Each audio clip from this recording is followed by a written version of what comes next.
Welcome to this week's edition of Flashback Friday, your opportunity to get some good review by listening to episodes from the past that Jason has handpicked to help you today in the present and propel you into the future.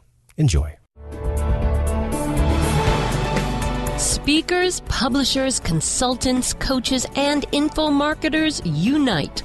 The Speaking of Wealth Show is your roadmap to success and significance. Learn the latest tools, technologies, and tactics to get more bookings, sell more products, and attract more clients.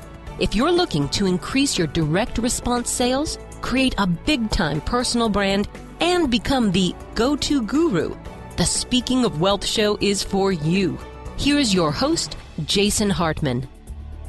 It's my pleasure to welcome Doug Tucker to the show. He is managing director of a leading international sales training organization, Sales Commando, and author of the new book, Sales Commando, Unleash Your Potential. And he's coming to us from a long, long way away today. Doug, welcome. How are you? I'm very well. I'm very pleased to be with you guys. Thank you. Well, thanks for joining the show. Where are you located? I'm actually located in the United Arab Emirates. A lot going on there in terms of development. And wow, what a place. It's a very growth area. There really is an enormous amount of expats out here, enormous amount of people making things happen. Yeah, there sure are. It's interesting to watch what's going on in the UAE. Well, tell us about, the sales problem in business, if you will. I think so much of business nowadays, Doug, has turned from sales, good old-fashioned sales, back to marketing. Are we missing something there by not focusing back on the good old-fashioned sales side of things? Absolutely. It's certainly what we're finding with regards to a trend of the kinds of requests that we're getting with regards to how to do certain things. I think that we went through a big period of seeing the internet as going to be this answer to everything. There was, if you remember, 15 years ago, people were sort of saying, remember the internet's only 20 years old. The new economy, yes. Yeah, that's right. There's not going to be any money. Money's going to be a thing of the past within 4 years and all these different things. So there was a huge amount of effort, shall we say, on online presence, online selling, and even filtering all the way through even now about automating the kind of service that we give. Now, automation in a business, having systems in a business of some kind is obviously valuable. And there's a lot of areas where we can use technology, but it should, in my opinion, never replace human interaction. And that's really where I'm seeing the pendulum of business swing back towards. Unfortunately, or fortunately, depends on which way you view the glass half empty or half full, there's a lot of people that have lost the skills at ground level to actually, well, dare I say it, sell, give good customer service, gain referrals, be able to interact with human beings, be able to empathize and be able to really sort of look someone in the eye or verbally speak to them over the phone like we're talking now effectively and say, hey, what is it you need? Let me ask you some decent questions and let me show you how this product, service, or both fits into what you want effectively. Finding the gap and then filling it. It seems to have been lost. We're probably mostly talking about sales over phone or Skype or, maybe webinar or video conference. I'm trying to be a little more modern in saying that as opposed to the old gumshoe salesman who's out, Sure. door knocking. Yeah. What are some of the specific tactics and, ideas? Maybe they even come into mindset, Doug, where one's frame of mind is that people should know to be more effective.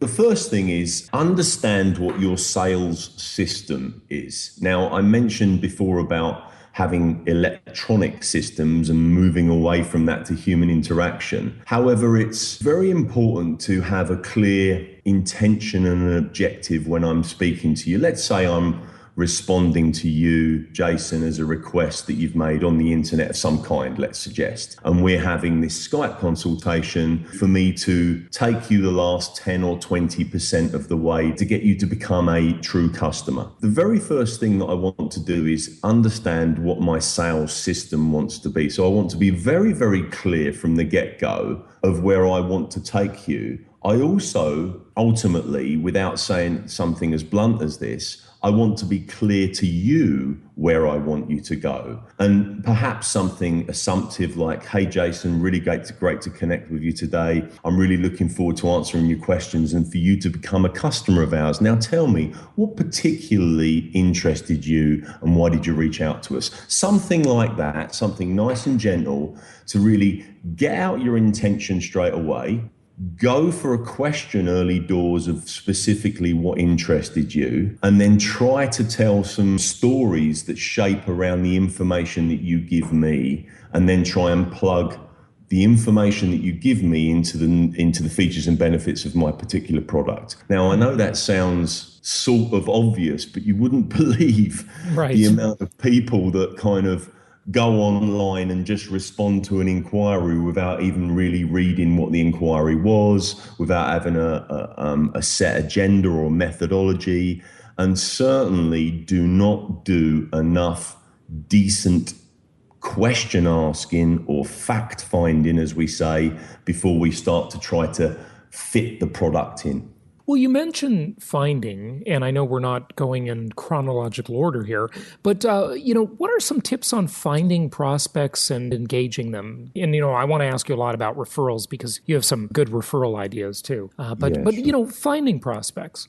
The first thing you want to do is categorize out your market. I'm a believer in methodically uncovering every stone, if you like. The first thing I want to do, if I'm looking at a territory, an area, let's say I've got a small, medium-sized enterprise that might be looking at a certain radius around me. First thing I want to do is understand the territory and the map of the area of which I'm trying to service, perhaps. I want to know exactly where my customers are. And this all comes down to due diligence and research. A lot of businesses, small businesses and entrepreneurships that I've worked with do tend to at times have a bit of a scattergun kind of blunderbuss approach to getting their name out there. And it's all very well having the sort of the mantra of make it rain my name, and I kind of like that. However, it would be far more intelligent use of our time and our resource to make it rain our name in the areas where it matters. Only spend your energies directing your message into the territories that can afford, will desire, and that fit your product. Perhaps even more, let's say you're offering a particular product that essentially everybody could possibly want. But if you're trying to really get initial traction from, say, a startup or something like that, it's often important to specialize, to try and shape your message in a given area. And the reason I say that is because it gives you finite targeting of your resource. So let's say that, I'm selling widgets for the equestrian industry or something. Then I can finitely target the equestrian industry, seeking out all of the reasonably high net worth individuals that are in there, and then I can more accurately communicate with them. So seek out where your customer is, absolutely to the letter. Know when's the best time to advertise to them? When's the best time to communicate with them? What's the language that the customer that you want to be communicating with using? Is it a very, very young audience? Therefore, you're going to have to use a young type of communicational medium. Or are you going to be a more middle-aged or older audience? And what is the routes to market with regards to that particular audience? So categorize it down. Also, what you want to be doing is having effectively what I call a database recycling system. So what that is some particular way of always gaining permission to be able to recontact people if you're not successful at your first attempt. If you understand my meaning, Jason. So let's say we have a conversation. For whatever reason, it doesn't go perfectly for the business. What I want to do is say, listen, I'm sorry I couldn't find anything to fit your needs today. Would it be okay if I just stayed in contact with you, sent you the odd newsletter, and then maybe if something sprung to mind that I thought fitted your needs, I can recontact you at a later basis. It's one of the first marketing books I read by Seth Godin, Permission Marketing. I always want to seek your permission. Then I can leave a week, 2 weeks, a month, depending on the sales cycle, and then I will absolutely, in a systemized way, be calling you back.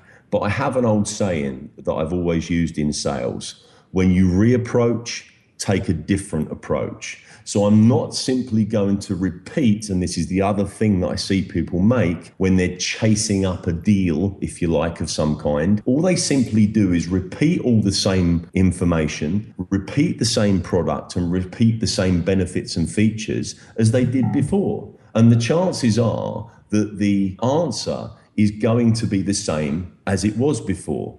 However, I need to reapproach with a completely fresh, different approach, maybe a fresh, different product. Maybe I want to be coming to you and say, hey, Jason, you remember me? It's Doug. We spoke about a month ago. I know we talked and you wasn't ready to commit at this stage with this product, but you know what? I was looking at our product range and this came to mind and I instantly thought of you. This is like putting the personal touch to it. And I thought, you know what? I must run it by Jason because we had a good chat. We got on quite well. And I think this will fit what he needs. Can I tell you more about it? And build up that relationship. Good old-fashioned selling. I mean, this is something that is sorely missed nowadays. I find it true in one of my companies that, people are just sort of losing the basic techniques of sales skills and rapport building, and they're kind of relying on marketing. And I think marketing is great. I think marketing is a more powerful technique. The difference is, marketing, you're driving the masses to buy from you. And in sales, you're selling mostly one-on-one. Not always, but mostly. Marketing is more scalable, and of course, that's why everybody likes it. But once you do the marketing, a lot of times you need that high-touch approach, which is where that salesperson becomes critical. And things can break down there. I can't tell you the number of times that I've personally experienced that when I'll hear a company advertising on the radio, for example, the radio, talk about a medium that's in trouble, right? With podcasting, podcasting is taking over. But I know what they're spending because we used to do it too. That costs a fortune, a complete fortune. And I'll call the company up and then I end up talking to some guy who is making me, the potential customer, wrong because I ask a question. What a huge, huge loss of their money. I completely agree with you, Jason. There's two areas that touches on. One is, let's say I respond to some kind of advertising online or otherwise. And I want to, personally, at the age I'm at, I want to speak to a person. Okay. I want to be, sometimes I'm on a website. If we're talking about the internet now, I'm on a website. Maybe I respond to an advert. Maybe one of my friends has got some kind of gadget or widget or thing, and I've gone online to look at it. That's probably a typical route most age groups would take. The website is constructed in an extremely interesting way. Hey, I'm getting sold. My juices are flowing. I'm starting to get excited. Hey, you know what? I'm going to buy this thing. And then I can't find the buy button because it's all been built to sell, not to close. So then I think, right, okay, actually, I want to speak to somebody. And I phone up. It's an automated service. And you know what? I may expect that being a reasonable guy if it's out of hours. But if it's in hours, I want to speak to someone, particularly if it's a reasonable price point product or service that I'm reaching out for. I often get into an automated call answering service. It's a system which ultimately terminates in somebody's answer machine, for example, or I'm not responded to in the way that I might like. And that is just insane.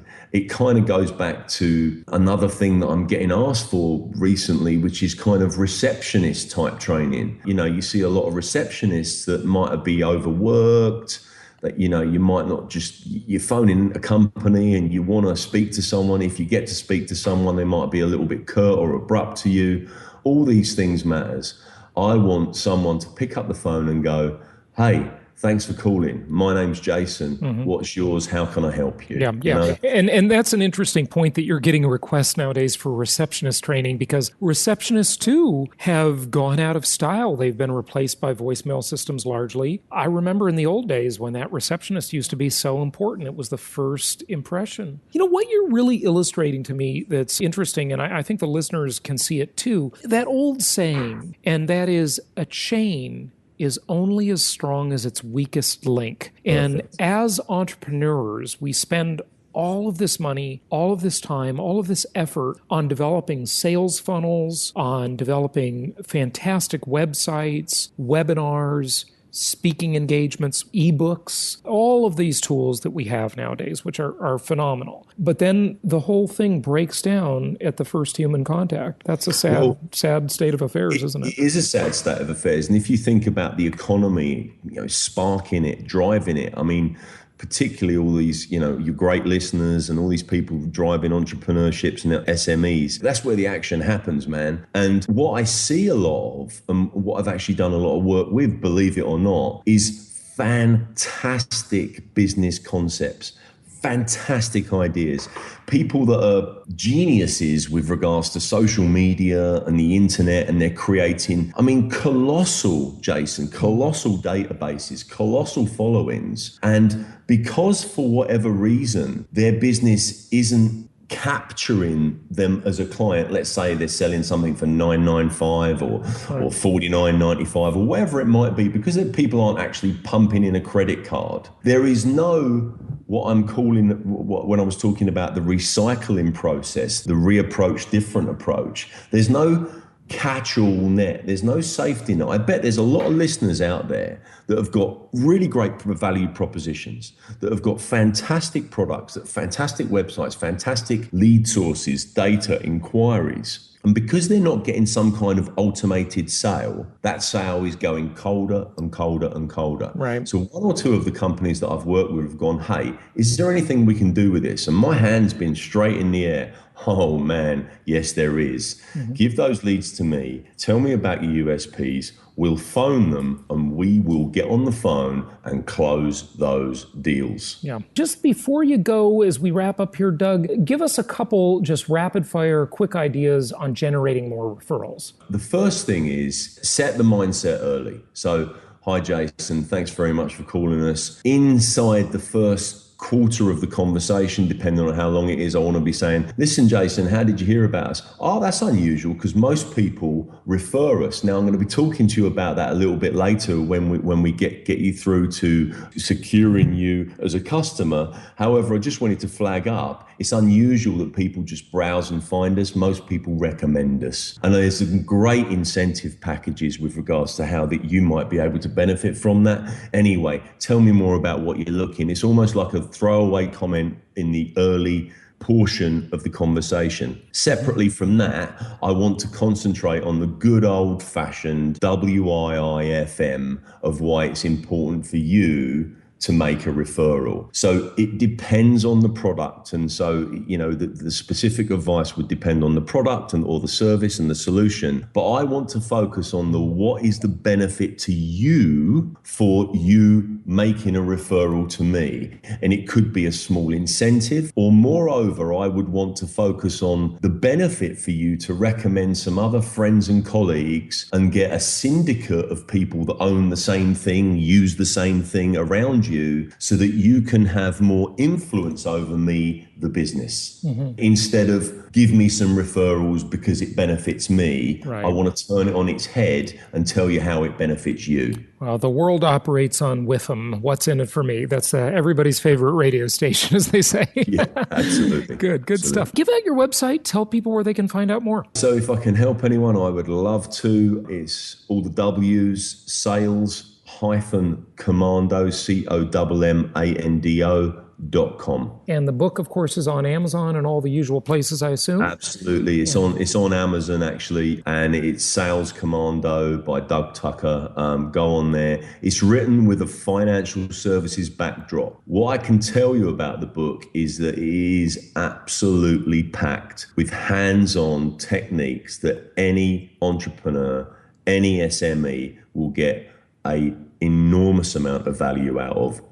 Simply replace financial services. Rather than write a sales book that had loads of different examples, I wanted to go one common theme and just allow the intelligent people out there to apply their product to the same culture, to the same systems. Well, Doug Tucker, thank you so much for joining us today. Thank you very much.